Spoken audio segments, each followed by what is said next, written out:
அனைவருக்கும் வணக்கம். இந்த வீடியோவில் டிஎன்பிஎஸ்சி ப்ரீவியஸ் இயர் கொஸ்டின் தான் பார்க்க போகிறோம். ஒரு 10 கொஸ்டின் வந்து பார்க்க போகிறோம். ஃபர்ஸ்ட் கொஸ்டின் பாருங்கள். 4 சென்டிமீட்டர் பக்க அளவுள்ள ஒரே மாதிரியான 3 கனசதுரங்கள் ஒன்றோடொன்று பக்கவாட்டில் இணைக்கப்படும் பொழுது கிடைக்கும் புதிய கனசெவ்வகத்தின் மொத்த பரப்பு என்ன அப்படின்னு சொல்லி கேட்குறாங்க. 3 identical cubes of side 4 cm are joined end to end. Find the total surface area of the new resulting cuboid. ஓகேவா?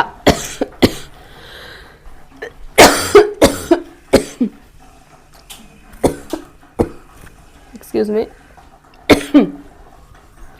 4 சென்டிமீட்டர் பக்க அளவுள்ள ஒரே மாதிரியான 3 கனசதுரங்களை பக்கவாட்டில் இணைக்கிறாங்க. ஓகேவா? அப்போது ஒரு கனசதுரம் எப்படி இருக்கும் அப்படின்னு உங்களுக்கு எல்லாருக்குமே தெரியும். ஒரு கியூப் ஷேப்பில் இருக்கும். ஓகேவா? இந்த கியூப் ஷேப்பில் இருக்கிற 3 கனசதுரங்கள் ஒருத்தரோட பக்க அளவு பார்த்தீங்க அப்படின்னா 4 சென்டிமீட்டர் இருக்கும். இதை என்ன பண்ணுறாங்க அப்படின்னா பக்கவாட்டில் சைடில் வந்து என்ன பண்ணுறாங்க அப்படின்னா ஒட்டுறாங்க. ஒட்டும்போது நம்மளுக்கு என்ன ஷேப் கிடைக்கும் அப்படின்னா ஒரு கியூபாய்டு ஷேப் அப்படின்றது கிடைக்கும். சரியா? 3 கனசதுரங்களை இப்படி ஜாயின் பண்ணும்பொழுது ஓகேவா, ஒன்றும் 4 சென்டிமீட்டர் பக்க அளவு இருக்குது. 3 கனசதுரங்களை இப்படி ஜாயின் பண்ணும்பொழுது எனக்கு என்ன கிடைக்கும்? கியூபாய்டு ஷேப் வந்து கிடைக்கும். இது வந்து என்னது? ஒரு கனசதுரம். இப்போ கிடைச்ச அந்த கனசதுரத்தோட மொத்த பரப்பளவு என்ன அப்படின்னு கேட்குறாங்க. அப்போது கனசெவ்வகத்தோட மொத்த பரப்பளவுக்கான ஃபார்முலா என்ன அப்படின்னா 2 L into B plus B into H plus H into L. அதாவது நீளம் இன்ட்டு அகலம் ப்ளஸ் அகலம் இன்ட்டு உயரம் ப்ளஸ் உயரம் இன்ட்டு நீளம் அப்படின்னு சொல்லி போடுவாங்க. அதை வந்து நம்ம கூட்டி 2ஆல் பெருக்கணும் அப்படின்னா எனக்கு கனசெவ்வகத்தோட மொத்த பரப்பளவு அப்படின்றது கிடைக்கும். இப்போ பாருங்க, 4 சென்டிமீட்டர் அப்படின்றது கனசதுரத்தோட பக்க அளவு அப்படின்னு சொன்னோம். அப்போ கனசெவ்வகத்துக்கு நம்ம என்ன கண்டுபிடிக்கணும்? அதுக்கான பக்க அளவு என்ன, நீளம் என்ன, அகலம் என்ன அப்படின்றத கண்டுபிடிக்கணும். சரியா? ஃபர்ஸ்ட் இந்த கனசெவ்வகத்தோட நீளம் என்ன அப்படின்னு பாருங்க. 3 கனசதுரத்தை நான் ஜாயின் பண்ணியிருக்கேன். அப்போ எனக்கு என்ன வருது? 4 4 4 3த்தையும் ஜாயின் பண்ணுங்க. 4 1 நாள் 4 2 நாள் 8 3 நாள் 12. அப்போ எனக்கு லெங்த் வந்து என்ன கிடைக்குது? 12 அப்படின்னு கிடைக்குது. ஓகேவா? பிரெத் வந்து ஆஸ் யூஷுவல் அப்படியே தான் இருக்கும். இந்த இடம் தான் நம்ம பிரெத்துன்னு சொல்லுவோம். ஓகேவா? அது வந்து 4 தான் இருக்கும். ஓகேவா? பிரெத் வந்து என்னது? 4. ஹைட் வந்து எனக்கு என்ன இருக்கும்? அதே 4 தான் இருக்கும். சரியா? ஏன்னா கனசெவ்வகத்துக்கு எல்லா பகுதிகளும் எப்படி இருக்கும்? ஒரே மாதிரி இருக்கும். அப்போ ஹைட்டும் பிரெத்தும் எனக்கு மாறாது. ஆனால் லெங்த் மட்டும் எனக்கு என்ன பண்ணும்? மாறும். ஏன்னா 3 கனசதுரங்களை நான் ஜாயின் பண்ணும்பொழுது. ஓகேவா? இப்போ வந்து ஃபார்முலாவில் அப்படியே சப்ஸ்டியூட் பண்ண வேண்டியதான். 2 இன்ட்டு L இன்ட்டு B. ஓகேவா? 12 into 4 plus B into H. 4 into 4 plus L into H. 4 into LB BH LH. 12 into 4. ஓகேவா? இப்போ நான் வந்து என்ன பண்ண போகிறேன்? அப்படியே சிம்பிளிஃபை பண்ண போகிறேன். 12யும் 4யும் பெருக்குங்க, 48 அப்படின்னு கிடைக்கும். 4 4 16 அப்படின்னு கிடைக்கும். 4 12 48 அப்படின்னு கிடைக்கும். இப்போ நான் வந்து என்ன பண்ண, உள்ளே இருக்க எல்லாத்தையும் ஆட் பண்ண போகிறேன். 48 ப்ளஸ் 16 ப்ளஸ் 48 8 8 16 6 2 6 6 12 அப்படின்னு வருமா? அப்போது 8 6 14 14 8 22. ஓகே, 2 4 4 2 8 10 11 அப்படின்னு கிடைக்கும். ஆன்சர் வந்து எனக்கு 2 இன்ட்டு 112. அப்போ நான் அதை மல்டிப்ளை பண்ணும்பொழுது எனக்கு என்னென்னு கிடைக்கும்? 224 அப்படின்னு கிடைக்கும். பரப்பளவு அப்படின்றதுனால நான் சென்டிமீட்டர் ஸ்கொயர்ட் அப்படின்றது போட்டுக்கிறேன். அப்போ ஆன்சர் வந்து என்னது? Option A, 224 centimetre squared. ஓகேவா? அடுத்த சம் பார்க்கலாம். அடுத்த சம் பாருங்க. A and B together can do a piece of work in 12 days and A alone can do it in 36 days. How long will be take to complete work அப்படின்னு கேட்குறாங்க. Okay, ஏ மற்றும் B 2 பேரும் சேர்ந்து ஒரு வேலையை 12 நாளில் முடிக்கிறாங்க. ஏ மட்டும் ஒரு நாள் வேலையை என்ன பண்ணுறாரு? 36 நாளில் முடிக்கிறாரு. ஓகேவா? அப்போ பி மட்டும் செஞ்சாங்க அப்படின்னா அதை எவ்வளோ நாளில் முடிப்பாங்க? ஓகேவா? இதை நம்ம எப்படி கண்டுபிடிக்கணும் அப்படின்னா ஏவோட ஒரு நாள் வேலை வந்து 1/36. ஏ வந்து ஒரு நாளைக்கு 36ல் 1 மடங்கு வேலையை வந்து செய்வார். பியோட ஒரு நாள் வேலை நம்ம என்னன்னு தெரியல, அதனால கண்டுபிடிக்கணும். ஆனால் நம்மளுக்கு என்ன தெரியும்? ஏவும் பியும் சேர்ந்து ஒரு நாளைக்கு எவ்வளோ வேலை செய்வாங்க அப்படின்னா 1/12 வேலை செய்வாங்க. அப்போது ஏ ப்ளஸ் பியில் வந்து நான் ஏவை மைனஸ் பண்ணிட்டா எனக்கு என்ன கிடைக்கும்? பி அப்படின்றது கிடைக்கும். அப்போ எழுதுமா, ஏ ப்ளஸ் பியோட 1 டே ஒர்க் வந்து என்னது? 1/12. சரியா? மைனஸ் ஏவோட ஒரு நாள் வேலை என்னது? 36. இப்போ கீழே வந்து நான் என்ன பண்ணணும்? எல்சிஎம் எடுக்கணும். எல்சிஎம் எடுத்தேன் அப்படின்னா எனக்கு 12க்கும் 36க்கும் எல்சிஎம் வந்து 36 அப்படின்னு கிடைக்கும். இப்போ இங்கே நான் 36 போடணும் அப்படின்னா நான் இங்கே எதால் பெருக்கணும் 3ஆல் பெருக்கினேன் அப்படின்னா எனக்கு இங்கே 36 வரும். அதனால நான் மேலேயே என்ன பண்ணிக்கணும் 3ஆல் பெருக்கிக்கணும். 1 3 3 இங்கே 36 தான் இருக்குது. இதை 1ஆல் பெருக்கிறேன்னு வச்சுக்கோங்களேன். இதையும் 1ஆல் பெருக்குனா 1 அப்படின்னு கிடைக்கும். ஓகேவா? 3ல் 1 போச்சுன்னா 2 டிவைடட் பை 36 அப்படின்னு வரும். அதாவது பி மட்டும் ஒரு நாளைக்கு செஞ்சாங்க அப்படின்னா 36ல் 2 மடங்கு வேலையை அவங்க செய்வாங்க. அப்போ அவங்க எவ்வளோ நல்ல வேலையை முடிப்பாங்க அப்படின்னா 36/2 தலைகீழ போட்டுக்கணும். 18 நாளில் அவங்க என்ன பண்ணுவாங்க வேலையை ஃபுல்லாக முடிச்சிருவாங்க. ஆன்சர் என்னது ஆப்ஷன் ஏ. சரியா? 18. அடுத்த சம் பார்ப்போம். அடுத்த சம் பார்க்கலாமா? ஒரு தோட்டத்தை களை எடுக்க 6 தோட்டக்காரர்களுக்கு 120 நிமிடங்கள் தேவைப்படுகின்றன எனில் அதே வேலையை 30 நிமிடங்களில் செய்து முடிக்க கூடுதலாக எத்தனை தோட்டக்காரர்கள் தேவை அப்படின்னு சொல்லி கேட்குறாங்க. ஓகேவா? It takes 120 minutes to weed a garden with 6 gardeners. If the same work is to be done in 30 minutes, how many more gardeners are needed அப்படின்னு கேட்குறாங்க. ஓகேவா? ஒரு தோட்டக்காரர்கள் என்ன பண்ணுறாங்க அப்படின்னா வேலை செய்கிறாங்க. ஒரு தோட்டத்தை களை எடுக்கிறதுக்கு 6 பேர் சேர்ந்து செய்யும்போது அவங்களுக்கு 120 நிமிஷம் ஆகுது. ஓகேவா? ஆனால் என்ன சொல்கிறாங்க அப்படின்னா 30 நிமிஷத்தில் வேலையை முடிக்கணும். ஓகேவா? 30 நிமிஷத்தில் வேலையை முடிக்கும்போது ஏற்கனவே ஒரு 6 பேர் இருக்காங்க, இன்னும் எக்ஸ்ட்ரா எவ்வளோ பேர் தேவைப்படுறாங்க அப்படின்னு கொஸ்டின் கேட்டிருக்காங்க. சரியா? இப்போ இது வந்து நேர்மாறலா எதிர்மாறல். ஓகேவா? ஆட்கள் அதிகமாகும் போது வேலை சீக்கிரம் முடியும் அப்படின்றதுனால நம்ம என்ன பண்ணோம் அப்படி ஸ்ட்ரெயிட்டாகவே போட்டு பெருக்கலாம். 6 பேர் சேர்ந்து ஒரு வேலையை 120 நிமிஷத்தில் முடிப்பாங்க. ஓகேவா? அப்போ 30 நிமிஷத்தில் முடிக்கணும் அப்படின்னா எவ்வளோ பேர் வேணும் அப்படின்னு சொல்லி கேட்குறாங்க. சரியா? அப்படியே அடிங்க. ஒரு 0க்கு 0 அடிச்சுட்டேன். 1 3 3 4 3 12. ஓகேவா? 6 4 24 பேர் வேணும். சரியா? 24 பேர் எவ்வளோ பேர் வேணும்? எங்கள் தேட்டத்தை களை எடுக்கிறதுக்கு 30 நிமிஷத்தில் முடிக்கிறதுக்கு 24 பேர் வேணும். கொஸ்டின் என்ன கேட்டாங்க? கூடுதலாக எவ்வளோ பேர் வேணும்னு தான் கேட்குறாங்க. எவ்வளோ பேர் வேணும் அப்படின்னு கேட்கல. ஏற்கனவே நம்மக்கிட்ட 6 பேர் இருக்காங்க. அப்போது இந்த 24 பேரில் 6 பேர் கழிச்சிட்டோம் அப்படின்னா 4ல் 6 போச்சுன்னா 8 18 பேர் வந்து எக்ஸ்ட்ரா வேணும். ஓகேவா? ஆன்சர் என்னது 18. இங்கே பார்த்தீங்கன்னா நீங்கள் கொஞ்சம் ஏமாந்தீங்கன்னா 24 எடுத்துருவீங்க. ஏன்னா ஆன்சர் போடும்போதே நம்மளுக்கு ஆப்ஷனில் 24 அப்படின்றது வரும். ஓகேவா? கொஸ்டினை கவனமாக படிக்கணும்.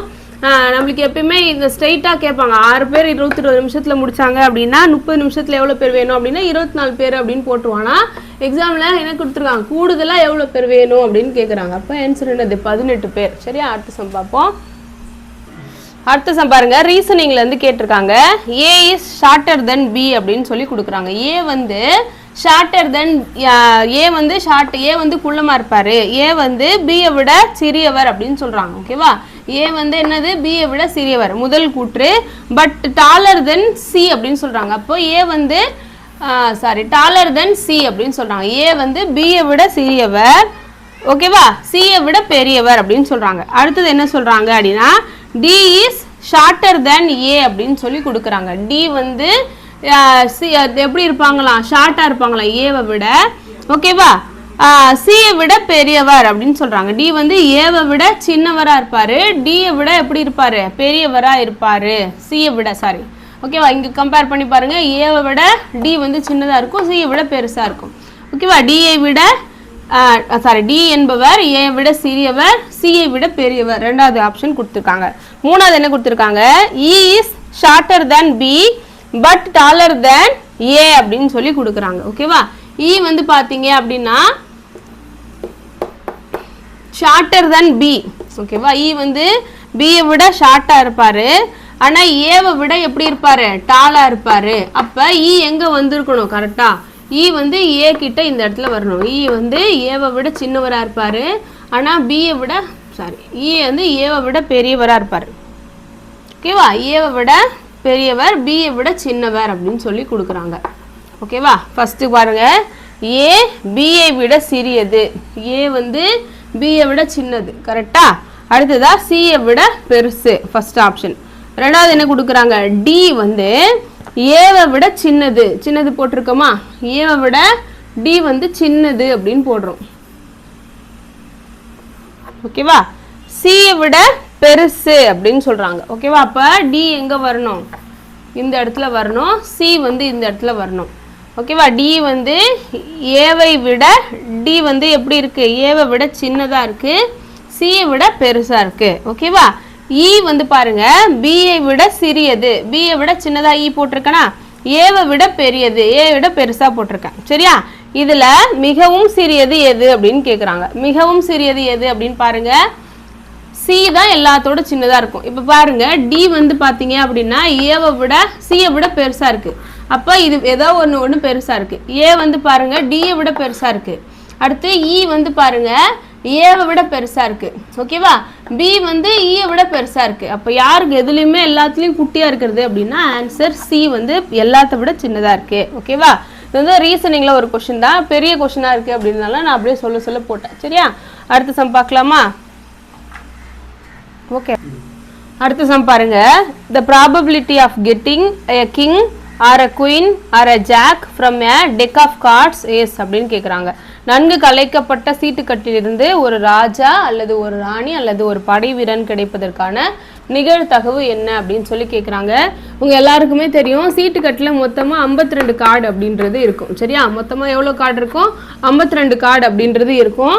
அதில் ராஜா கார்டு பார்த்தீங்க அப்படின்னா 4 கார்டு இருக்கும். சரியா? ராஜா எத்தனை இருக்கும்? கிங் வந்து 4 இருக்கும். அடுத்ததாக குவீன் வந்து பார்த்தீங்க அப்படின்னா 4 கார்டு இருக்கும். அதே மாதிரி ஜாக் வந்து பார்த்தீங்க அப்படின்னா 4 கார்டு இருக்கும். சரியா? மொத்தமாக நம்மளுக்கு என்ன கேட்குறாங்க? ஒரு ராஜா அல்லது ஒரு ராணி அல்லது ஒரு படை வீரன். அப்போ என்ன பண்ணிக்கணும்? இந்த 4ஐயும் கூட்டிக்கணும். 3 4ஐயும் வந்து என்ன பண்ணணும் அப்படின்னா கூட்டணும். கூட்டினா எனக்கு என்ன வரும்? 12 அப்படின்றது வரும். ஓகேவா? எனக்கு இந்த 12 கார்டு 52 கார்டு எடுக்கும் பொழுது நான் வந்து 12 வாட்டி வந்து என்ன பண்ணலாம்? ஏதாவது ஒரு ராஜாவையோ அல்லது ராணியோ அல்லது படை வீரனையோ எடுக்கிறதுக்கான வாய்ப்புகள் எனக்கு வரலாம். ஓகேவா?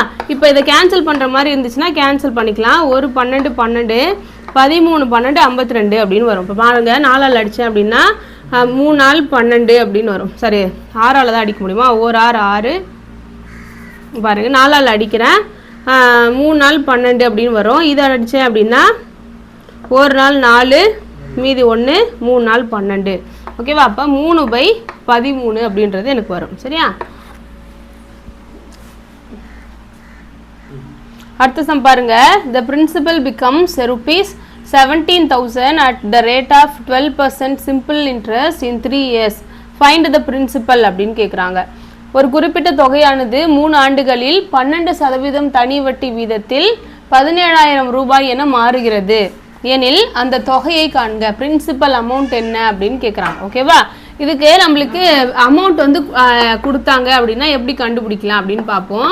பி இன்ட்டு ஓகேவா பிஎன்ஆர் டிவைடட் பை 100. இதை தான் நம்ம என்ன சொல்லுவோம் அப்படின்னா இந்த ஃபார்முலா அப்படின்னு சொல்லுவோம். ஓகேவா? பியோட சேர்த்துக்கணும். ஓகேவா? நம்மளோட பிரின்சிபல் அமௌண்ட்டு கூட தனி வட்டியை சேர்த்தோம் அப்படின்னா நம்மளுக்கு என்ன கிடைக்கும்? நம்மளுக்கு அமௌண்ட் அப்படின்றது கிடைக்கும். இங்கே எனக்கு அமௌண்ட்டு தான் கொடுக்குறாங்க 17,000 அப்படின்றத. இந்த அமௌண்ட்டை வந்து நான் என்ன பண்ணிக்கிறேன் அப்படின்னா இங்கே போட்டுக்கிறேன். ஓகேவா? இங்கே பாருங்கள், இங்கேயும் பி இருக்குது இங்கேயும் பி இருக்குது. இந்த பியை பொதுவாக வெளில எடுத்துட்டேன் அப்படின்னா 1 + ஓகேவா என்ஆர் டிவைடட் பை 100 அப்படின்னு வரும். ஓகேவா? இப்போ பாருங்கள் எனக்கு பியோட வேல்யூ தெரியாது. அதனால அப்படி வச்சுக்கிறேன். 1 + என்ஆரோட வேல்யூ வந்து எண்ணையும் 3ஐயும் 12ஐயும் மல்டிப்ளை பண்ணிக்கணும். ஓகேவா? 3ஐயும் 12ஐயும் மல்டிப்ளை பண்ணேன் அப்படின்னா எனக்கு 36 அப்படின்றது கிடைக்கும். டிவைடட் பை 100 வந்து கிடைக்கும். சரியா? இப்போ பாருங்கள் எனக்கு வந்து 136. இதை நான் மல்டிப்ளை பண்ணேன் அப்படின்னா 136 கிடைக்கும். சரியா? இதை 100ஆல் பெருக்கி இதை ப்ளஸ்ஸால் ஆட் பண்ணோம் அப்படின்னா 136 அப்படின்னு கிடைக்கும். சரியா? இப்போ என்ன கிடைக்கும்? பி இன்ட்டு 136 டிவைடட் பை 100 அப்படின்னு கிடைக்கும். சரியா? இப்போ நான் வந்து பியோட வேல்யூ கண்டுபிடிக்கணும் அப்படின்னு வச்சுக்கோங்களேன். என்ன பண்ணணும்? இந்த 17,000 இங்கே இருக்கா? 17,000 இன்ட்டு 100 டிவைடட் பை 136 போட்டேன் அப்படின்னா எனக்கு வேல்யூ வந்து கிடைச்சிரும். சரியா? இப்போ பாருங்க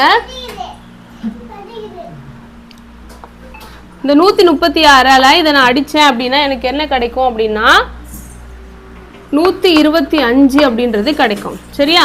அப்போ எனக்கு பிரின்சிபல் அமௌண்ட் என்னது? 125,000 12,500. நீங்கள் அடித்து பாருங்கள். ஓகேவா? அந்த ஆன்சர் தான் வரும். ஓகே, ஆன்சர் வந்து ஆப்ஷன் பி. அடுத்த சம் பார்ப்போம். அடுத்த சம் பாருங்க. A is equal to 1, B is equal to 2, C is equal to 3, அந்த மாதிரி Z is equal to 26 அப்படின்னு சொல்லிட்டு நம்பர் கொடுத்தோம் அப்படின்னா இந்த ஒரு 3 இது கொடுத்துருக்காங்க. இதில் ஆல்ஃபா பீட்டாவோட வேல்யூ என்ன அப்படின்னு சொல்லி கேட்குறாங்க. ஓகேவா? அப்போது FJ 25 16 NS அதெல்லாம் சேர்ந்து ஒரு டேர்ம். ஓகேவா. அடுத்த டேர்ம் வந்து LZ 25 196 SX எல்லாம் சேர்ந்து ரெண்டாவது டேர்ம். மூணாவது டேர்ம் தான் NQ ஆல்ஃபா பீட்டா WY அப்படின்றது. ஓகேவா. இதில் ஆல்ஃபா பீட்டாவோட வேல்யூ என்ன அப்படின்னு நம்மளுக்கு கொஸ்டின் வந்து கேட்குறாங்க. சரியா. ஃபர்ஸ்ட் பாருங்க, இந்த FJக்கு அப்புறம் இந்த 25 16 எப்படி வந்துச்சு அப்படின்னு கண்டுபிடிச்சிட்டோம் அப்படின்னா நம்ம வந்து என்ன பண்ணலாம், ஈஸியாக வந்து சால்வ் பண்ண முடியும். இப்போ F எங்கே இருக்குது அப்படின்னு பாருங்க, இந்த இடத்துல இருக்குது. J எந்த இடத்துல இருக்குது அப்படின்னா இந்த இடத்துல இருக்குது. Fலேருந்து J எத்தனாவதாக இருக்குது பாருங்க, 1 2 3 4, நடுவில் 4 இருக்குது அப்படின்னு சொல்கிறோம். ஓகேவா. இப்போ 4 ஸ்கொயர் பண்ணிங்க அப்படின்னா 16 அப்படின்னு கிடைக்கும். இதுக்கு ரிலேஷன் வந்து இது அப்படின்ற மாதிரி போட்டிருக்காங்க. அடுத்து N எங்கே இருக்குது, இங்கே இருக்குது. S வந்து இங்கே இருக்குது. ஓகேவா. 1 2 3 4 5, நடுவில் என்ன இருக்குது, 5 நம்பர் இருக்குது. 5 ஸ்கொயர் பண்ணோம் அப்படின்னா 25. எனக்கு எங்கே வந்திருக்கு, இந்த இடத்துல வந்திருக்கு. சரியா. அப்போது அதே மாதிரி இது கரெக்டாக இருக்கா அப்படின்னு பார்ப்போம். L எங்கே இருக்குது அப்படின்னா இங்கே இருக்குது. Z எங்கே இருக்குது அப்படின்னா இங்கே இருக்குது. ஓகேவா. Mக்கு வந்து நம்ம 13ன்னு கொடுப்போம், Nக்கு வந்து 14 அப்படின்னு கொடுப்போம். அப்போ இங்கே 12 அப்படின்னு கொடுப்போம். 12ல் 26 போச்சு அப்படி 26ல் 12 போச்சு அப்படின்னா 14 அப்படின்னு இருக்கும். 14ஓட ஸ்கொயர் தான் எனக்கு 196. ஓகேவா. அப்போ இதுக்கு இந்த லாஜிக் வந்து கரெக்டாக வருது. S எங்கே இருக்குது அப்படின்னு பாருங்கள், இந்த இடத்துல இருக்குது. Sக்கு அப்புறம் X வந்து கொடுத்துருக்காங்க. ஓகேவா. 1 2 3 4 5. ஓகேவா. 5 ஸ்கொயர் வந்து 25. இதுவும் வந்து கரெக்டாக இருக்குது. அப்போ இந்த லாஜிக் வந்து கரெக்டாக இருக்குது. இதை பேஸ் பண்ணி நம்ம என்ன பண்ணலாம், போடலாம். Nக்கும் Qக்கும் பார்க்கலாமா. N எங்கே இருக்குது, இந்த இடத்துல இருக்குது. Q வந்து இந்த இடத்துல இருக்குது. 1 2 3, நடுவில் 3 நம்பர் இருக்குது. 3 ஸ்கொயர் பண்ணோம் அப்படின்னா 9. எனக்கு எங்கே பண்ணோம், இங்கே வந்து போடணும். சரியா. அப்போ இங்கே 9 அப்படின்னு வரும். அடுத்து W எங்கே இருக்குது, இந்த இடத்துல இருக்குது. Y எங்கே இருக்குது, இந்த இடத்துல இருக்குது. 1 2, 2 ஸ்கொயர் பண்ணோம் அப்படின்னா 4. நான் வந்து இதை எடுத்து எங்கே போடணும், 4 அப்படின்னு போடணும். 4, 9 அப்படின்றது தான் இதுக்கான ஆன்சர். ஓகேவா. நெக்ஸ்ட் கொஸ்டின் பார்க்கலாம். அடுத்த சம் பாருங்க, number of terms of the series அப்படின்னு கேட்குறாங்க. அதாவது இந்த தொடர் கொடுத்துருக்காங்க 0.40 0.43 0.46, அது வந்து 1 வரைக்கும் போட்டிருக்காங்க. என்ற தொடரில் உள்ள உறுப்புகளின் கூடுதல், இது எல்லாத்தையும் கூட்டினீங்க அப்படின்னா என்ன கிடைக்கும் அப்படின்னு கேட்குறாங்க. இதுக்கு வந்து SN அப்படின்னு சொல்லுவோம், டோட்டல் நம்பர் ஆஃப் உறுப்புகள் அப்படின்னு சொல்கிறது. அதுக்கான ஃபார்முலா என்ன அப்படின்னா L-A/D + 1 அப்படின்றது இதோட ஃபார்முலா. இது வந்து ஒரு கூட்டுத்தொடர் வரிசையில் இருக்குது அப்படின்றதுனால. ஓகேவா. இப்போ பாருங்கள், இதில் 0.03 கூட்டினீங்க அப்படின்னா எனக்கு 0.43 கிடைக்கும். இதில் ஒரு 0.03 கூட்டினீங்கன்னா 0.46 அப்படின்றது கிடைக்கும். ஓகேவா. அப்போ கூட்டிக்கிட்டே போகிறது அப்படின்றதுனால நம்ம என்ன பண்ணுறோம், இந்த ஃபார்முலா வந்து சொல்கிறோம். ஓகேவா. சாரி, SN வந்து லாஸ்ட் உறுப்புகளில் N நம்பர் ஆஃப் உறுப்பு, டோட்டல் நம்பர் ஆஃப் உறுப்பு வந்து நம்ம N அப்படின்னு சொல்லி போடுவோம். இப்போ பாருங்கள், N = L-A/D. இதில் L அப்படின்னா என்ன அப்படின்னா லாஸ்ட் உறுப்பு. லாஸ்ட் உறுப்பாக எனக்கு என்ன கொடுத்துருக்காங்க, 1 அப்படின்னு கொடுக்குறாங்க. A அப்படின்றது ஃபஸ்ட்டு உறுப்பு. ஃபஸ்ட்டு உறுப்பு என்னது, 0.40 அப்படின்றது ஃபஸ்ட்டு உறுப்பு. சரியா. D வந்து நம்ம சொன்னோம் இல்லையா, ரெண்டாவது உறுப்புலேருந்து முதல் உறுப்பை கழிச்சிங்கன்னா எனக்கு D அப்படின்றது கிடைக்கும். பொது வித்தியாசம் அது என்னது, 0.03 அப்படின்றது. ஓகேவா. இதெல்லாம் கிடச்சிருச்சு அப்படின்னா நம்ம என்ன பண்ணுவோம், சப்ஸ்டியூட் பண்ணி ஆன்சர் போட வேண்டியதான். Lோட வேல்யூ என்னது, 1 மைனஸ் Aவோட வேல்யூ என்னது, 0.40. ஓகேவா. அடுத்தது Dயோட வேல்யூ என்னது, 0.03 + 1 அப்படின்றது கிடைக்குது. ஓகேவா. இப்போ நான் 1ல் வந்து 0.40 கழிச்சிட்டேன் அப்படின்னா எனக்கு என்ன கிடைக்கும், 0.60 அப்படின்னு கிடைக்கும். சரியா. ஓகேவா. கழிச்சுட்டு இதுக்கப்புறம் என்ன பண்ணுறேன், 0.03 + 1. இப்போ நீங்கள் அடிக்கிறதுக்கு முன்னாடி என்ன பண்ணலாம் அப்படின்னா முழு நம்பராக மாற்றிக்கலாம், ஏன்னா புள்ளி வச்சதுனால இருக்குது. இப்போ பாருங்கள், இதுக்கு 2 ஸ்தானம் தள்ளி புள்ளி வச்சேன் அப்படின்னா இந்த நம்பர் எனக்கு 60 அப்படின்னு மாறும். அதே மாதிரி இதுக்கு 2 ஸ்தானம் தள்ளி புள்ளி வச்சேன் அப்படின்னா இது வந்து எனக்கு 3 அப்படின்னு மாறும். சரியா. அதுக்கப்புறம் இங்கே +1 ஏற்கனவே இருக்காது, அப்படியே வச்சுக்கிறேன். இப்போ 60ஐயும் 3ஐயும் டிவைட் பண்ணேன் அப்படின்னா எனக்கு 20 கிடைக்கும். அது கூட 1 ஆட் பண்ணேன் அப்படின்னா எனக்கு என்ன கிடைக்கும், 21. இப்போ டோட்டல் நம்பர் ஆஃப் டேர்ம்ஸ் என்னது, 21. சரியா. அடுத்த சம் பார்க்கலாமா. அடுத்த சம் பாருங்க, find the sum of infinity of 21 + 14 + 28/3 plus அப்படின்னு சொல்லிட்டு போகுது. ஓகேவா. இதில் முடிவுறா தொடரின் கூடுதல் காண்க அப்படின்னு சொல்லி கேட்குறாங்க. இப்போ பாருங்கள், நடுவில் ப்ளஸ் தான் இருக்குது, ஆனாலும் இது வந்து நம்ம பெருக்கு தொடர் வரிசை அப்படின்னு சொல்கிறோம். எப்படி சொல்கிறோம் அப்படின்னு பாருங்கள். இப்போ 14ல் 21 கழிச்சிங்க அப்படின்னா எனக்கு என்ன வரும், -7 அப்படின்ட்டு வரும். இப்போ 28ல் 28/3ல் 14 கழிச்சிங்க அப்படின்னா அதே 7 வருமா, -7 வருமா அப்படின்னு கேட்டால் வராது. அப்போ நம்ம என்ன பண்ணி பார்க்கலாம், வகுத்து பார்க்கலாம். பொது வித்தியாசம் வரல அப்படின்னா பொது விகிதம் வருதா அப்படின்னு பார்ப்போம். இப்போ பாருங்கள், 14 டிவைடட் பை 21. ஓகேவா? சாரி, முதல் உறுப்பு கரெக்ட். இரண்டாவது உறுப்பு டிவைடட் பை முதல் உறுப்பு அப்படின்னு போட்டிங்கன்னா நம்மளுக்கு என்ன கிடைக்கும்? 2 7 14 3 7 வந்து 21 அப்படின்னு கிடைக்குது. பொது வித்தியாசமாக 2/3. இதுவே இதுக்கும் கிடைச்சிது அப்படின்னா கரெக்டாக இருக்கும். இப்போ பாருங்கள், 28 டிவைடட் பை 3 ஓகேவா டிவைடட் பை 14 அப்படின்னு கிடைக்குதா பார்ப்போம். இங்கே பாருங்கள், இந்த 14 வந்து நான் இந்த பக்கம் மேலே கொண்டு போகிறேன். சரியா? 28 இன்ட்டு 28/3 இன்ட்டு 1/14 அப்படின்னு மாறும். சரியா? இப்போ அடிங்க, ஒரு 14 14 2 14 28 மறுபடியும் 2/3 அப்படின்னே வருது. ஓகேவா? அப்போ பொது விகிதம் அப்படின்றது 6. அப்போ இது வந்து ஒரு என்ன சொல்கிறோம்? பெருக்கு தொடர் வரிசை அப்படின்னு சொல்கிறோம். அப்போ 6 வந்து என்னது? பெருக்கு தொடர் வரிசை. ஓகேவா? என்ன வருது? 2/3 அப்படின்னு வருது. ஏ வந்து என்னது? முதல் உறுப்பு என்ன வருது? 21 அப்படின்றது வருது. ஓகேவா? இது வந்து இன்ஃபினிட்டி அப்படின்னு சொல்கிறாங்க. இதோட கூடுதல் வந்து கேட்குறாங்க. சரியா? இதுக்கு ஃபார்முலா என்ன அப்படின்னா a/1 - r அப்படின்னு சொல்கிறது தான் இதோட ஃபார்முலா. ஒருவேளை நம்மளுக்கு கிடைச்ச இந்த பொது விகிதம் 1 விட அதிகமாக இருக்குது, ஒருவேளை 2 3 4 முழு நம்பராக இருக்குது அப்படின்னு வச்சுக்கோங்களேன். அப்போ வந்து r - 1 அப்படின்னு இந்த ஃபார்முலா வந்து மாறும். ஆனால் நம்மளுக்கு பின்னத்தில் வருது, அதனால் 1 விட சின்ன நம்பர் தான். அதனால் நம்ம என்ன பண்ணுறோம்? இந்த ஃபார்முலா வந்து சப்ஸ்டியூட் பண்ணுறோம். இப்போ ஏவோட வேல்யூ வந்து என்னது? 21 டிவைடட் பை 1 - ஆரோட வேல்யூ என்னது? 2/3 அப்படின்றது வருது. இப்போ பாருங்கள், இது நான் வந்து என்ன பண்ணோம்? மல்டிப்ளை பண்ணி இது கூட வந்து மைனஸ் பண்ணிக்கணும். சரியா? 21 அப்படியே இருக்கும். ஒரு 3 3 3ல் 2 போச்சு அப்படின்னா 1 டிவைடட் பை இங்கே இருக்க 3 அப்படியே இருக்கும். இப்போ இந்த 3 நான் என்ன பண்ணணும்? மேலே கொண்டு போனோம். அப்போ போகும்பொழுது எனக்கு என்ன வரும்? 21 இன்ட்டு 3 டிவைடட் பை 1 அப்படின்னு வரும். மல்டிப்ளை பண்ணேன் அப்படின்னா எனக்கு 63 அப்படின்னு கிடைக்கும். இந்த இன்ஃபினிட்டி தொடரோட கூடுதல் வந்து எனக்கு என்ன கிடைக்கும்? 63 அப்படின்றது கிடைக்கும். சரியா? அடுத்த சம் பார்ப்போமா? அடுத்த சம் பாருங்க. Find the 12th term from the last term of the AP -2 -4 -6 -10 -100 அப்படின்னு கொடுக்குறாங்க. ஓகேவா? அதாவது -2 -4 -6 அப்படியே போய் -100 வரைக்கும் இருக்கிற ஒரு தொடர், அதை கூட்டுத்தொடர் வரிசைன்னு அவங்களே சொல்லிடுறாங்க. அந்த கூட்டுத்தொடர் வரிசையோட கடைசி உறுப்புலேருந்து 12வது உறுப்பு, இதுதான் கடைசி உறுப்பு, இதுலேருந்து முன்னாடி 12வது உறுப்பாக என்ன வரும் அப்படின்றது தான் கொஸ்டின் வந்து கேட்குறாங்க. சரியா? இதுக்கு ஒரு ஃபார்முலா இருக்குது. என்ன அப்படின்னா, என்ன உறுப்பு கேட்குறாங்க? n அப்படின்றது கேட்குறாங்க. 12வது உறுப்பு கேட்குறாங்க. L மைனஸ், ஓகேவா, L மைனஸ் n-1d அப்படின்றது. ஓகேவா? இதுதான் கேட்குறாங்க. ஓகேவா? இப்போ நம்மளுக்கு எல்லோட வேல்யூ என்ன அப்படின்றது தெரியணும். L equal to last term. L என்னது? 100 அப்படின்னு சொல்லுவோம். இங்கே பாருங்கள், கணக்கில் -100 இருக்குது, அதனால் நான் மைனஸ் போட்டுக்கிறேன். ஓகேவா? L is equal to -100. அடுத்ததாக டியோட வேல்யூ என்ன அப்படின்னு பார்க்குறோம். ஓகேவா? டியோட வேல்யூ என்னது அப்படின்னா இதுலேருந்து இதை கழித்து போடணும். ஓகேவா? -4 -2 கழிச்சோம் அப்படின்னா எனக்கு -2 அப்படின்றது வரும். அப்போ டியோட வேல்யூ என்னது? -2 அப்படின்றது கிடைக்கும். ஓகேவா? இதை அப்படியே சப்ஸ்டியூட் பண்ண வேண்டியதான். எல்லோட வேல்யூ என்னது? -100 n-1. n வந்து எனக்கு என்னன்னு தெரியாது. ஓகேவா? அதனால் நான் அப்படியே வச்சுக்கிறேன் n-1. டியோட வேல்யூ வந்து என்னது? -2 அப்படின்றது கிடைக்குது. ஓகேவா? அடுத்ததா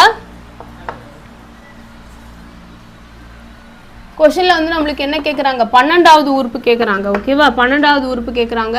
அதனால் நான் n-க்கு பதிலாக இங்கே 12 அப்படின்னு சப்ஸ்டியூட் பண்ணிக்கிறேன். சரியா? அப்போ -100 -12ல் 1 போச்சு அப்படின்னா 11. அடுத்ததாக இங்கே -2 இருக்குது. இதை ரெண்டையும் நான் மல்டிப்ளை பண்ணும்போது எனக்கு என்ன வரும்? -22 அப்படின்றது வரும். சரியா? இப்போ 12வது உறுப்பாக எனக்கு -100 மைனஸ் இன்ட்டு மைனஸ் ப்ளஸ்ஸு 22 அப்படின்னு வரும். ஆட் பண்ணோம் அப்படின்னா இது ரெண்டுமே ப்ளஸ் மைனஸ் டிஃப்ரென்ஸ் இருக்கிறதுனால நான் கழிச்சிக்கணும். கழிச்சா அப்படின்னா 78 வரும். பெரிய நம்பரோட சிம்பிளை நான் போட்டுக்கணும், 78. அப்போ எனக்கு 12வது உறுப்பு என்னவா இருக்கும் அப்படின்னா -78 இருக்கும். சரியா? நம்ம நெக்ஸ்ட் வீடியோவில் இன்னொரு 10 கொஷின்ஸ் வந்து பார்க்கலாம். இந்த வீடியோ உங்களுக்கு எந்த அளவுக்கு யூஸ்ஃபுல்லாக இருக்குது அப்படின்னு சொல்லிட்டு கீழே கமெண்ட்டில் சொல்லுங்கள். உங்களுக்கு பிடிச்சிருந்துச்சு அப்படின்னா லைக் பண்ணிவிட்டு உங்களோட ஃப்ரெண்ட்ஸ்க்கும் ஷேர் பண்ணுங்கள். ஓகேவா? தேங்க்யூ.